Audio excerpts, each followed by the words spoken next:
Audio article by the Common Constitutionalist entitled Trump May End Up Owning RyanCare. If Paul Ryan's ObamaCare-lite bill makes it to President Trump's desk in any form close to what it is now and he signs it, it will become Trump's health care debacle. Although it should be called RyanCare or CowardCare, it will ultimately end up as what I coined on Wednesday, O-DonaldCare. And this is the shame of it. The president can't know everything, so he must rely on honest brokers to give him an honest and accurate accounting of various bills. Rand Paul, who is steadfast against the Republican bill, thinks the Republicans, particularly Paul Ryan, are not being accurate or honest with Trump. My buddy Onan Coca at Constitution.com quotes Paul saying, quote, "I don't think it makes any sense, and I think he's," meaning Paul Ryan, "is trying to pull the wool over the eyes of the president," unquote. Unfortunately, that's just the way it works. Presidents get congratulated on everything good that happens on their watch, but also get hung, rightly or wrongly, by any failures. Few will remember or care that this sham started with Paul Ryan, any more than we recall that Obama didn't draft ObamaCare. Yet no one calls that Gruber-care after its architect Jonathan Gruber, do they? All that will matter is that Trump promoted it and ultimately signed it, so it's his baby. Rosemary's baby. Now, I must admit that in my haste to rush my initial reaction out to the Republican bill, I didn't do justice to just how bad this thing is, and I also was inaccurate on a point or two. I also must admit that I'm not personally privy to all that is in the Republican replacement bill, so must therefore rely on experts I trust to do the legwork for me.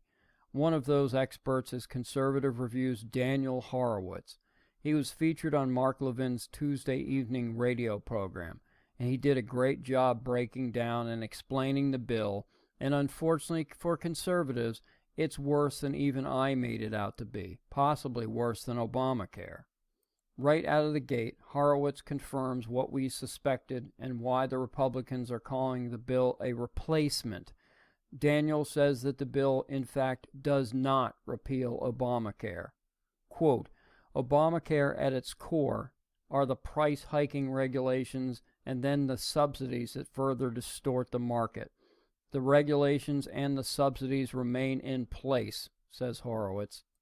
He adds that after 2020, the subsidies are maybe even worse. The Republican bill does repeal one thing, the requirement to purchase health care. As he explains, from a cost standpoint, this is much worse than Obamacare. One of the aspects of Obamacare that made it even kind of solvent from a government perspective is that healthy people were forced to buy insurance they didn't need, all to pay for those who did, and for those who the government subsidized. Daniel explains that the Republican plan takes that backstop away. This may sound great for those who don't want or need health insurance, but it creates a huge hole in the budget. In other words, O-DonaldCare would become more insolvent and sooner than even Obamacare. And he adds that, quote, "This time Republicans will actually own it," unquote. Worse, Trump, who may not even be aware of all the dirty details, will also own it.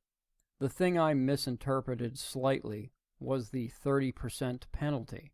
According to Republicans, the individual mandate to require purchase of health insurance will be lifted. This means that you will be able to cancel your insurance at any time. When you decide to reinstate, you pay a 30% penalty, and voila, you're insured again. It's actually better or worse than that, as Horowitz explains. He claims that the 30% penalty won't kick in until 2020, so one will be able to opt in and out of health insurance market whenever it's advantageous to do so, incurring no penalty for another 3 years. And regardless of your condition, you cannot be denied coverage, because they leave in the pre-existing condition clause. This is absolutely absurd and completely unworkable. Imagine all other insurance being dispensed the same way. We could all cancel our homeowners or renters insurance, wait for a fire or theft, and then reinstate. We can let lapse our auto insurance policies until after an accident, Even life insurance could be offloaded for a later time, say after someone dies. Think it can't get worse? Think again. Horowitz explains that as Obamacare subsidies are tailored to lower incomes, the Republican subsidies are expanded to middle and upper incomes. According to Mark Levin, the upper limit for the government subsidy, which they just renamed as a tax credit, is an individual earning $215,000 or a total family income of around $290,000 per year.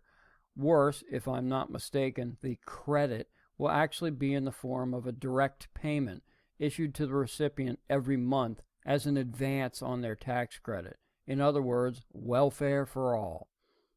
So if this is really as big a potential disaster as we make it out to be, why is the entrenched establishment pushing it so hard? Well, that's simple. K Street lobbyists.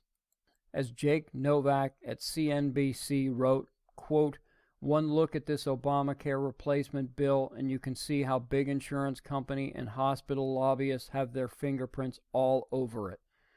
The continued high number of minimum coverage requirements for any approved insurance plan will effectively keep small competitors out of the market and out of business. So much for increased competition. And big hospitals will win out thanks to the bill's continuation of the Medicaid expansion. Lobbyists have never cared what party controls Congress. They just lobby and usually win," unquote. Hopefully President Trump will see the light by way of some honest advice and run from this disaster that could ultimately sink even him. Thank you for listening.